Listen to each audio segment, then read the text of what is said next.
This guy here, this sword is like mostly clip art. Like the blade is me. Like I made the basic shape of the handle. Like basically, it's like a tube with some blobs at the end and another tube going down. But all the detail and the intricate stuff is all SVG clip art. It is I, Plobby 3D, famous internet monkey. I know most people who do tutorials try to do them without add-ons. They try to use a default startup file and no add-ons. But I'm not about that. I use add-ons. I would say most serious Blender people use at least a couple add-ons. And I kind of want to show people how I would actually do some of this shit. And then if they decide they want to, you know, invest or not, they can do that on their own accord. I'm not like sponsored by any add-on people, but I do use them. So but yeah, general idea is importing royalty-free SVG clip art into Blender to use like as detail pieces to bake to normal maps. And it's basically like kind of brain dead easy way to add a lot of surface details and stuff to a model and then bake it out into like normal maps and stuff so that it's not extremely high poly. So SVG imports into Blender as curves, and curves you can do lots of cool stuff with, including generate 3D meshes with them. So the idea is to kind of grab free, intricate, cool looking SVG, import them as curves, do things like curve bevels or extrudes, you know, conform it to the mesh, join it, and then bake it to like a target object for a bunch of very easy to achieve surface detail. I think it's one of the more underrated, underrated features. Like I don't see lots of people using it very often.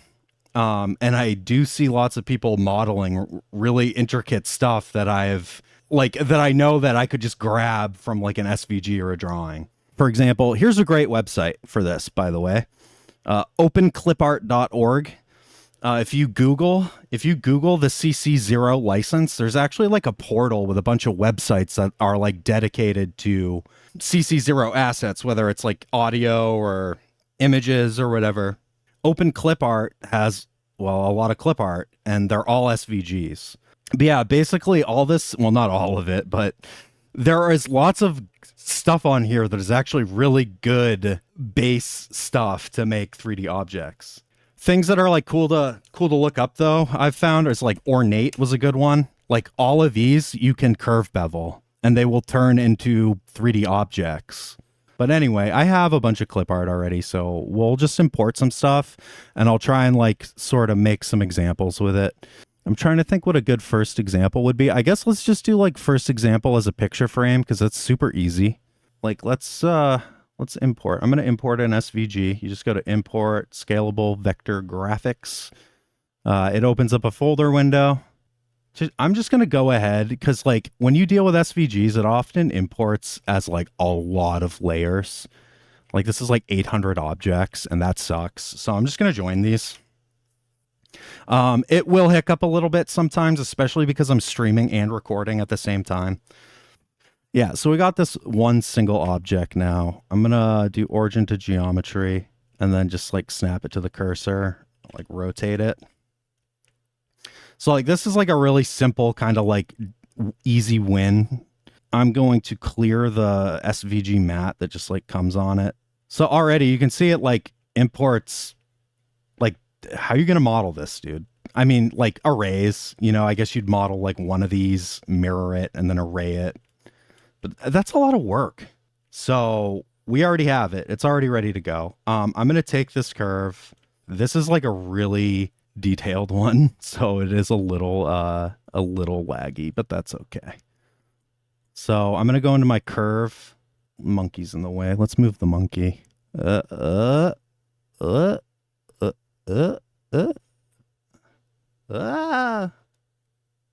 Okay, that works. I'm gonna take a look at this and look at the resolution preview and probably try to bring it down a little bit because it is super high. Yeah, so I'm just going to keep clicking down resolution preview until I notice it get kind of bad. I don't have like the wrong one selected, right? Okay, there we go. So we'll leave it at here. That's fine. Let's see. This one's a little intricate for the example I was going to give. So we'll just do a quick and dirty example of how you can use this free SVG to get a very detailed ornate piece. Quick and dirty. It's my middle name. My two, maybe three middle names. So in 2D, basically, I'm not going to extrude this out as a curve. I'm just going to convert it to a mesh. It's 80,000 tries, which is like a lot less than it would have been if I hadn't turned it down from 12. It was like 2 million or something before. Another cool thing you can do with these curves too is they import as 2D, but you can, if you switch to 3D curve, it'll then make an outline, like it unfills it. And that's cool because you can then take this and go into the curves. And I'm going to shade it flat.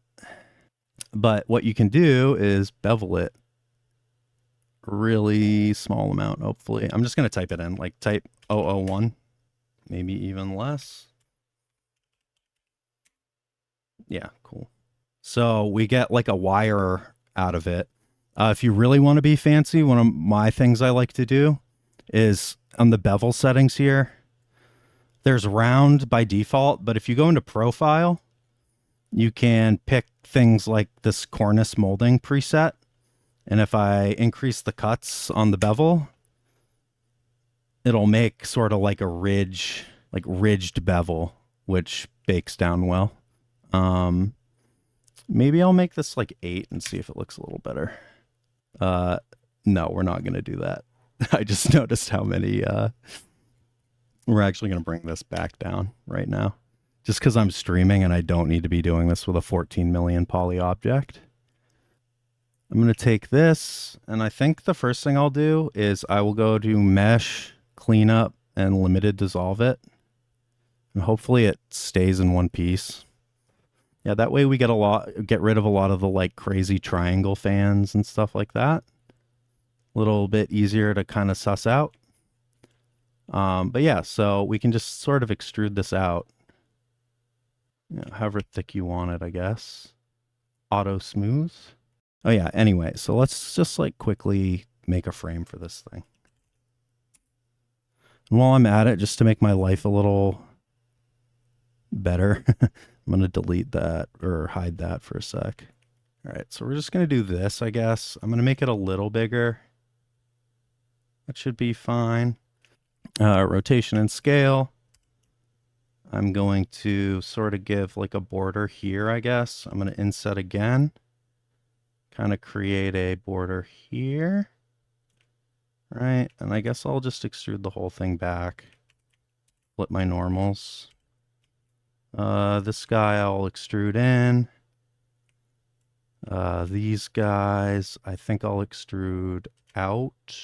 I'm gonna take this mesh that I just made, this sort of like frame that I'm making, and I'm gonna duplicate it. I'll rename this to frame, and I'll duplicate this one, and I'll just hide it for now. I'm just keeping it as a low poly object to bake stuff to before I get too crazy. So something I'd do on this is just like super easy. I already talked about the profile beveling on the curves, but you can do the same thing with a regular bevel. Let me make sure I have rotation and scale applied. And I'm going to do a big bevel here. And then if I go into this bevel pop-up menu that my screencast keys are kind of in the way of, I can go to the custom profile here and do the same like cornice molding. And if I increase the segments a lot, all of a sudden you have like kind of like an ornate picture frame, just like already. And then you can do it again and then do it here. And there you go. You kind of have like an ornate frame. Let me double check this frame here. I'm going to quickly kind of make it match up. We're not going to do these bevels though. We're just going to do like one segment and do the regular one. Now I'm going to undo it so I can kind of dial it in a bit better. You just kind of want like your your low poly object to rest on top of everything. I actually don't need like any of this. I'm just going to grid fill. And then I'm going to move it forward so it covers the detail. Bam, very low poly. Do some UVs super quick. Just like, doesn't really matter. We'll mark seam. Do here, here, here, here. And then grab the back and I'll, oops, grab the back and then I'll just sort of take those off with the circle.